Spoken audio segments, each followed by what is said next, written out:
Dalam nama Bapa dan Putra dan Roh Kudus. Amin. Para saudara, tanggal 25 Maret 2020 ini kita memperingati Hari Raya Kabar Sukacita.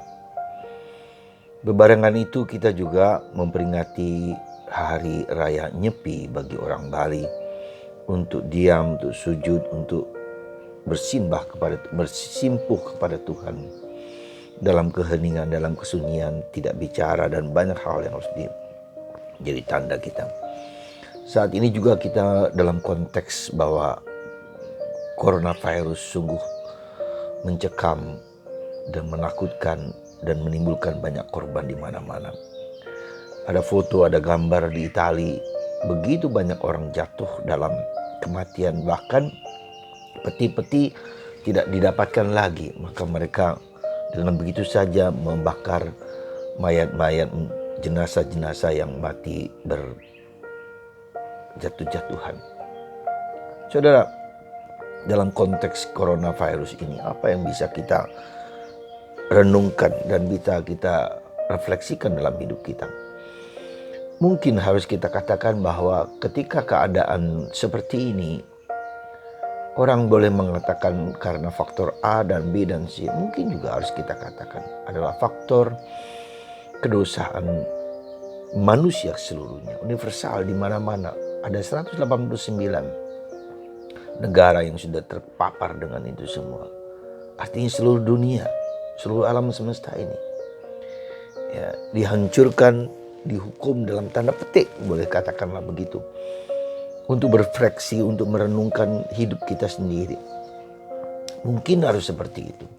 Dalam konteks yang demikian itu, maka apa yang mau saya sampaikan bahwa Tuhan memberikan kepada kita suatu kabar gembira, suatu sukacita bahwa Tuhan mau datang.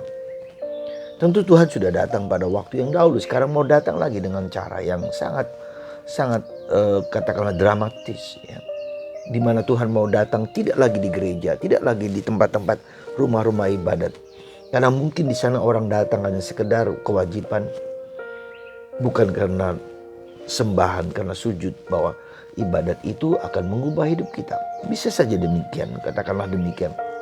Karena kenyataan hidup seringkali membuat kita berpikir bahwa seringkali ibadat kita lebih sebagai suatu kewajiban, sebagai suatu ritual, tidak lagi mengubah hidup manusia. Nah, beberapa hal yang mungkin kita renungkan. Pertama adalah kabar sukacita dalam pihak Maria, yaitu bahwa ia mengatakan ya kepada Tuhan, yes kepada Tuhan, fiat voluntas tua. Nah, ketika Tuhan menawarkan kepadanya, aku akan memberikan keselamatan, memberikan anak yang harus kau kandung, yang harus kau beri nama Yesus, Immanuel, yang menyelamatkan manusia. Nah, dalam konteks kita apa? Dalam konteks kita, saya kira kita harus berani mengatakan ya kepada kebaikan. Ya kepada kebaikan. Ya kepada segala yang baik yang muncul dalam hati kita, dalam hidup kita, dalam komunitas kita, dalam keluarga kita. Jadi itulah yang kita sebut dengan hati nurani. Belajar taat kepada hati nurani. Kalau kita tidak merasa bahwa itu dari Tuhan, katakanlah dari batin kita yang terdalam. Sebagai manusia kita diberi karunia hati nurani itu. Dengarkan segala yang baik yang muncul dalam hati kita. Entah itu untuk kita pribadi, entah itu untuk anggota keluarga, atau entah itu untuk masyarakat. Ya, segala yang baik. Jangan lelah untuk berbuat baik, kata Bunda Teresa dari Kalkuta. Jangan lelah. Nah, perbuatan baik yang paling fundamental menurut saya adalah bahwa kita sendiri harus bertobat. Kita sendiri harus mengubah gaya pikir kita, gaya hidup kita. Ya, dosa kita lah, katakanlah, boleh dikatakan demikian. Bahwa apa yang kita terima, bahwa apa yang baik itu, kita tahu bahwa dalam diri kita ada banyak dorongan, kecenderungan untuk berdosa, untuk menjauh dari Allah, untuk menjauh dari sesama, untuk menjauh dari orang-orang yang kita cintai. Dan kita melihat begitu banyak dosa yang ada dalam hidupku sendiri secara pribadi. Ya, saya selalu berulang mengatakan ada 7 dosa yang seringkali menggoyahkan hidup kita. iri, sombong, malas, ya, serakah, kikir, cabul, ya.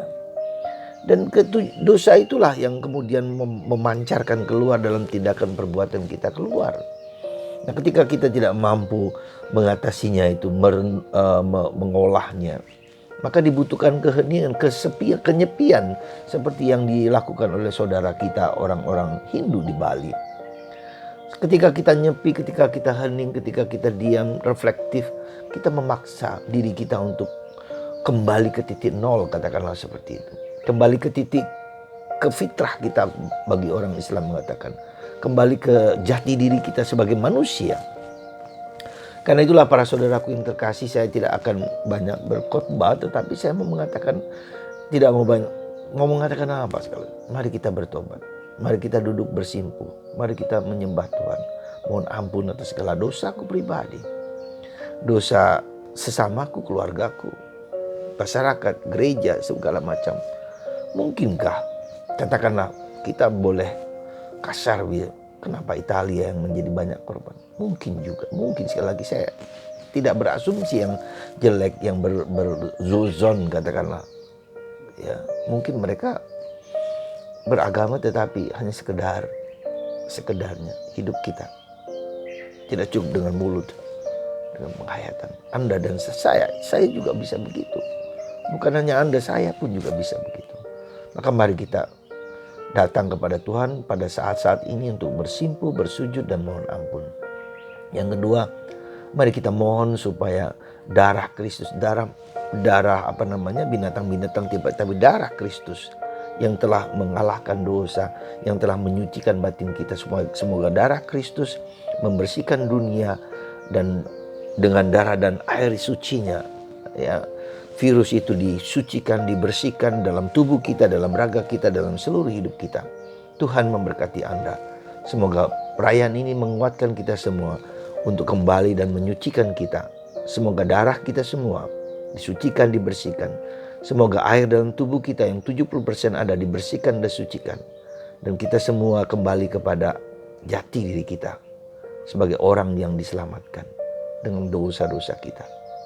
Undanglah Yesus mengatakan, ya Tuhan, aku mau, datanglah kepadaku untuk kau pakai sebagai alat cintamu. Semoga Tuhan memberkati Anda, berkati kita semua. Dan bagi Anda yang sakit, entah coronavirus, entah penyakit segala macam, percayalah dalam Tuhan yang akan mengampuni dosa kita. Dalam nama Bapa dan Putra dan Roh Kudus. Amin.